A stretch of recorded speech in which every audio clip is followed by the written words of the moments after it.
আসসালামু আলাইকুম প্রিয় দর্শক, আলহামদুলিল্লাহ। এভাবে বাদাম ভর্তা করলে স্বাদ মুখে লেগে থাকবে আজীবন।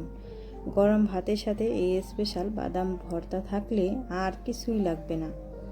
এই বাদাম ভর্তার স্বাদ অন্য সাধারণ ভর্তার থেকে একদম আলাদা। আজকের এই বাদাম ভর্তা রেসিপি শুরু থেকে শেষ পর্যন্ত দেখলে তাহলেই বুঝতে পারবেন কেন এই ভর্তার স্বাদ এত বেশি।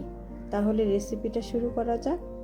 প্রথমে এখানে আমি বাদাম নিয়েছি এবং কয়েকটা শুকনা গোটা মরিচ নিয়েছি। এগুলো আমি এখন ভেজে নিচ্ছি। প্রথমে কিন্তু বাদামগুলোকে ভেজে নিতে হবে। শুকনা মরিচটা কিন্তু সাথে দিয়ে ভাজবেন না, তাহলে বাদাম হয়তো বা বেশি ভাজা হবে, না হয়তো গোটা মরিচটাই বেশি ভাজা হবে। তবে চুলার আঁচ এখানে আমি মিডিয়ামে রেখে বাদামগুলো ভেজে নিয়েছি। এখন এখানে কয়েকটা গোটা রসুন এবং কাঁচা মরিচ দুইটা আর কয়েকটা শুকনা গোটা মরিচ ভেজে নিচ্ছি একসাথে, কোনো রকমের তেল ছাড়াই। তো এখানে রসুনগুলো একটু বড় সাইজের, যার কারণে আমি একটু টুকরো করে নিয়েছি। আর বেশি রসুন দিলে কিন্তু বাদামের যে একটা সুন্দর সুঘ্রাণ আছে, টেস্ট আছে, সেই টেস্টটা কিন্তু কমে যাবে। যার কারণে আমি একদম বেশিও রসুন দিইনি, একদম কম রসুন ব্যবহার করিনি। মিডিয়াম সাইজের মিডিয়াম পরিমাণে আমি এখানে রসুন ব্যবহার করেছি।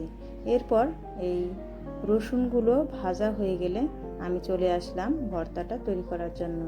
এখন এই ভাজা বাদামগুলোর খোসা ছাড়িয়ে নেওয়ার জন্য একটু হাত দিয়ে তুলে নিলাম।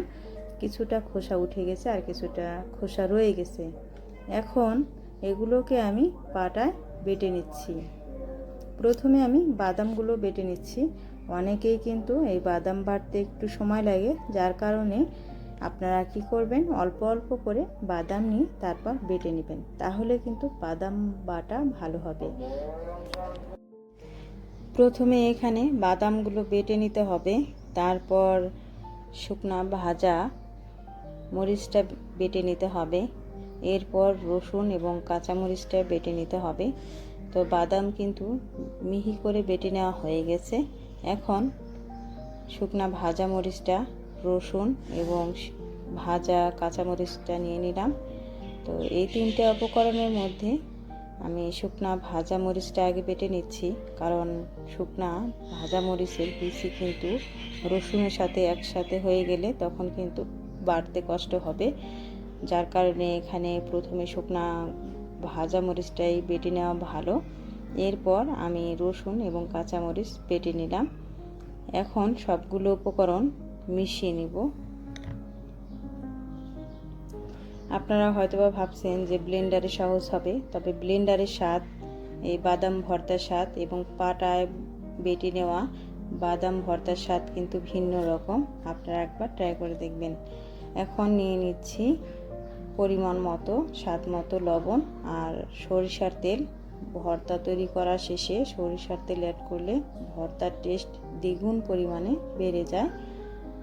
তো এখন আমি এই যে শিল থেকে এবং পাটার থেকে এই বাদাম ভর্তাগুলো তুলে নিব। প্রথমে কিন্তু সবগুলো উপকরণ ভালো করে মিশিয়ে নিচ্ছি। আর এই যে শিলের থেকে আপনারা কিভাবে এই ভর্তাটা পরিষ্কার করে তুলে নেবেন সেটাও বলছি। এই যে হাতের তালুতে আঙ্গুল দিয়ে এইভাবে একটু আপনারা বারবার ম্যাসেজ করবেন শিলের মধ্যে, যাতে এই বাদামগুলো এক জায়গায় জড়ো হয়ে যায়, বাদাম ভর্তাগুলো। তো আমি কিন্তু ঠিক এইভাবেই এই বাদাম ভর্তাগুলো তুলে নিলাম পরিষ্কার করে শিল থেকে। এখন পাটার থেকে তুলে নিলাম। তো তুলে নেওয়ার পর এক জায়গায় করে বাদাম ভর্তাগুলো এরকম বল শেপ করে নিচ্ছি। এখন শুধু পরিবেশন করে নেব। তো পরিবেশন করে নিচ্ছি কেন বল শেপ করে সেটাও বলছি, কারণ সবার প্লেটে প্লেটে দিতে সুবিধা হবে, দেখতে সৌন্দর্য বাড়বে। দর্শক, বাদাম ভর্তার রেসিপির কোনো অংশে ভালো লাগলে অবশ্যই একটু লাইক দিবেন, শেয়ার করবেন, সাবস্ক্রাইব করে আমার সুলতানা কুকস চ্যানেলের পাশে থাকবেন। ধন্যবাদ সবাইকে।